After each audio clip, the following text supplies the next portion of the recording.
Order. I'm grateful to the Secretary of State and to colleagues. Point of order, Harriet Harman.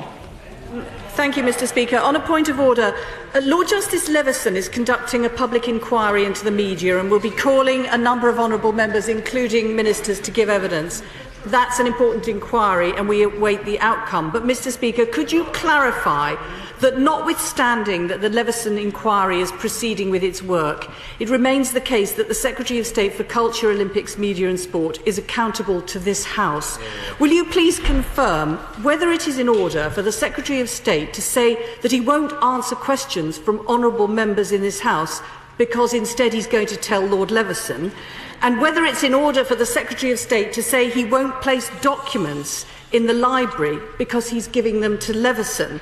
Will you confirm the Secretary of State's refusal to answer the question is not because he's prevented from doing so by the Leveson inquiry, but because he doesn't want to? Of course, the Secretary of State must give his evidence to Leveson whenever he's called, but surely he cannot use that as an excuse to evade his accountability to this House.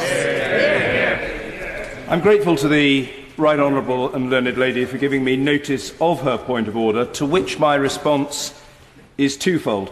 First, as a matter of general principle, I should make it clear that the accountability of a minister to this House is not diluted or suspended by a minister's engagement with inquiries or other proceedings outside of this House. When parliamentary questions to ministers are tabled, those questions should receive substantive and timely answers. Secondly, if ministers are providing written documents to an inquiry, it would be a courtesy to the House and help with the discharge of its scrutiny function if such documents were also provided to the House. I hope that's clear. And indeed your response. Prior to the House being prorogued, I tabled 4 questions to the Secretary of State for Culture, Media and Sport, and received replies exactly to the effect my right honourable friend described, that he would be submitting the information I was seeking to the Leveson inquiry. In view of the ruling you've just given, Mr. Speaker, should I now retable those questions, or should the Secretary of State now answer them?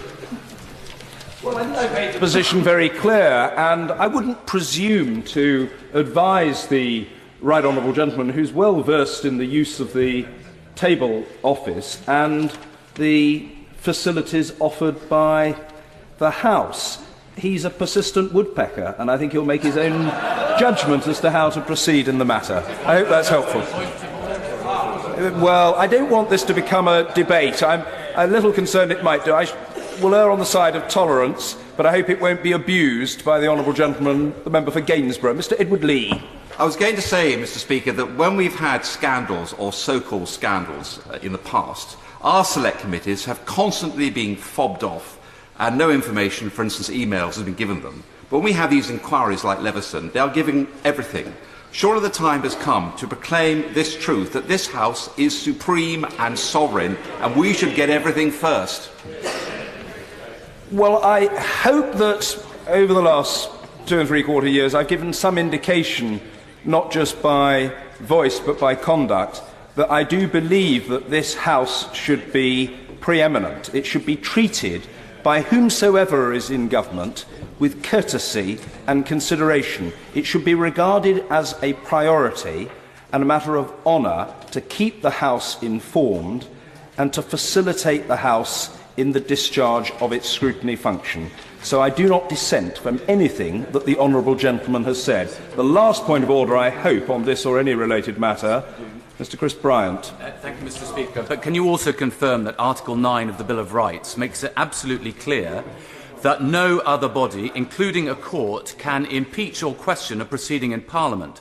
So the only body that can adjudicate on whether a minister has misled this House, whether deliberately or inadvertently, is this House. And Lord Leveson has absolutely no power to do so. I believe that the honourable gentleman is absolutely correct in his statement interpretation of Article 9. I hope that's clear. and perhaps we can now move on. You will quite rightly rule me out of order if I go that far, and if you don't, then the Prime Minister might. I'm grateful to the Minister and to colleagues for their pithy questioning. We'll deal with the right honourable gentleman for Neath first and then the honourable gentleman. Point of order, Mr Peter Hayne. Thank you, Mr Speaker. Could I thank you personally and the whole House expressed through the early day motion in the last session, sponsored by the right honourable member for Halton Price and Sheffield Brightside, for supporting me over the prosecution brought by the Northern Ireland Attorney General. It's perhaps no coincidence that common sense finally prevailed last week and the Attorney General dropped the prosecution. But still unresolved are issues of free speech for members and the ancient offence of scandalising a judge. Mr Speaker, would you consider how the House could make recommendations to give greater protection to freedom of speech for members over contempt actions as well, whether or not statements are made in the House or outside, and make recommendations to the House, please? Further to the point of order, Mr David Davis. Thank you, Mr Speaker. As you might imagine, in the time since the right honourable gentleman has been suffering this burden, a number of us have been looking at the possibilities available. And if you're able to answer in the affirmative to what to his question, would the House please also consider recommendations for legislation to government, since that's almost certainly necessary in this area? Well, I'm grateful to the right honourable member for Neath for his point of order and indeed for advance notice of it, and to the right honourable gentleman for Halton, Price and Howden for his follow-up. Let me first of all say to the right honourable gentleman, for his benefit and that of the House, that as he will recall, my concern was that members who wish to table an early day motion upon this matter should be free to do so in terms which reflected their beliefs, and it was then up to them to seek support from the House, which was indeed in very, very substantial number forthcoming. So I note the thanks the right honourable gentleman has given, but I simply thought I was doing my democratic duty by the House. Secondly, and I might disappoint the right honourable gentleman with this, but it remains a fact, it would not be for me to recommend any such course of action in relation to the ancient offence to which he referred. I don't think that's a matter for the Speaker, but the right honourable gentleman, or indeed any other non-ministerial member, is free to propose legislation by way of a private member's bill. Moreover, the right honourable gentleman for Neath and the right honourable member for Halton, Price and Howden and others are very well versed in the use of the procedures of this House to highlight what they judge to be a continuing omission thus far, and an area of policy which in their judgment requires, let us say, corrective action. Knowing the right honourable gentleman and his track record of public campaigning on matters big and small over 4 decades, I doubt he will require any further encouragement from the Chair.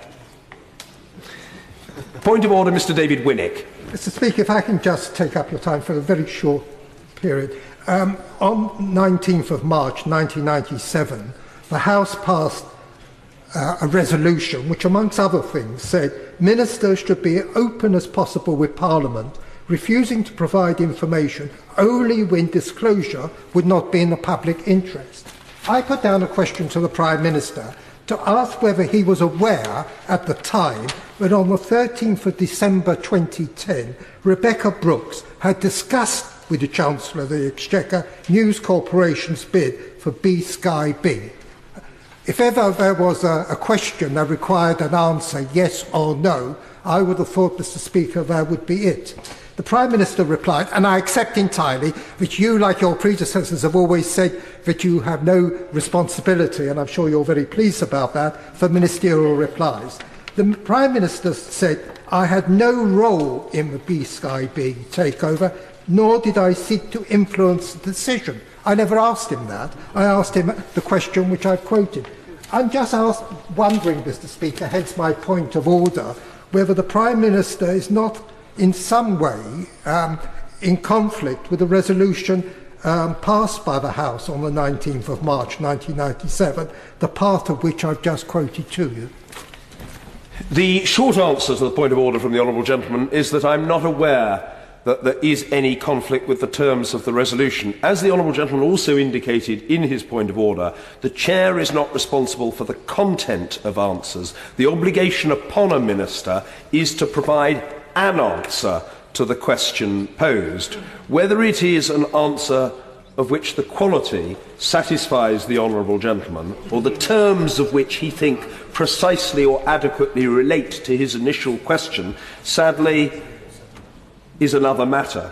However, the honourable gentleman may wish to return to this matter, and it is open to him to do so in a variety of ways, which, as he first entered the House 46 years ago last March, he will not require advice from me to identify. If there are no further points of order... Point of order. Point of order, Mr Dennis McShane. Thank you, sir. In Deputy Prime Minister's questions, there was an exchange about something called a fruit ninja. Sir, I don't know if you know what a fruit ninja is, whether it's a parliamentary expression within the meaning of Erskine May. Since apparently the Prime Minister spends an awful lot of time with one, can we all be given one so we can understand what he's up to? Well, I plead ignorance myself. I'm not familiar with the thing or practice concerned, but I'm comforted by the knowledge that I share that ignorance with one so learned as the Right Honourable Gentleman, the Member for Rotherham. Sadly, his intervention, whatever its merits, did not constitute a point of order. We come now to the main business. The Honourable Gentleman, Member for Malden.